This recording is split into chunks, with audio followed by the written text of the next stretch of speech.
अगर देख्न सक्नुहुन्छ हैन तपाईहरुलाई फ्रन्टबाट देखाइदिन्छु अन्त ओ ब्लगर दाजु के भन्नु छ तपाईलाई यो युट्युब च्यानलमा सबैलाई जय श्री राम दोस्तो अन्त अरु अब के भन्ने अब बाटो देखाइदिहाल्छ दुम्सी पाडाको यस्तो नाला खल्टो छ कोही बनाउने मान्छे आएको छैन भन्दियो दुम्सी पाडामा चाहिँ यस्तो चक्कडा हो साथी हो बाटो यस्तो गहिरो भएको छ तर बनाउने चाहिँ कसैको हिम्मत छैन यहाँ अलिअलि माटो हालिदिएको थियो हिजो म राखेँ भइकन यस्तै छ गाउँको बाटोहरू छैन यस्तै छ अघि बिहान एउटा सानो अर्को दुर्घटना पनि भयो स्थानमा टोटो पल्टेको क्या हेर्नुहोस् बाटो यस्तो खतम छ के भएर दुर्घटना भयो अब के भन्नु होइन अब के चाहिँ गर्नु होइन यस्तो खाल्टो छ बनाउने कसैको आँट छैन क्या अब होइन यसो हेल्प गर्नु चाहन्छ भने साइडमा एउटा स्क्यानर छ त्यसमा तपाईँहरू पेमेन्ट गर्न सक्नुहुन्छ 5-10 जति हुन्छ तपाईँहरू सहयोग गरिदिनु होला कि ताकि हाम्रो यो बाटो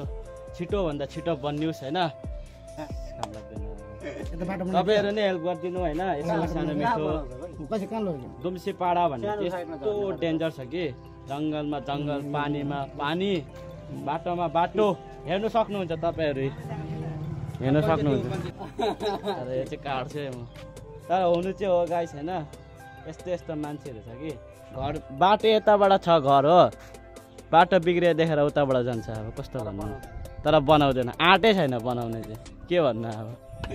उनीहरूको आँट छैन भनेपछि हामी चाहिँ के गर्नु हामी त बेरोजगार हो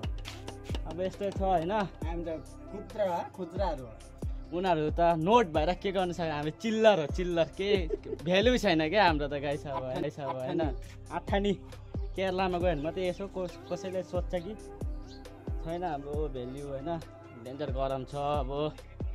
यति नै बसी बसी यस्तो पसिना चुइरहेको छ आगोको चाहिँ हेरिदिनु होला होइन यता हाम्रो दाजु छ सगत ब्रो पानीको पनि यस्तो साह्रो उयो छ कि यता चाहिँ दुखा छ कि दिनमा एकताल आउँछ आउँदैन एकताल दिनमा एकताल आउँछ लेकिन यस्तो के गर्नु अब होइन यस्तै हो दुम्सी पाडा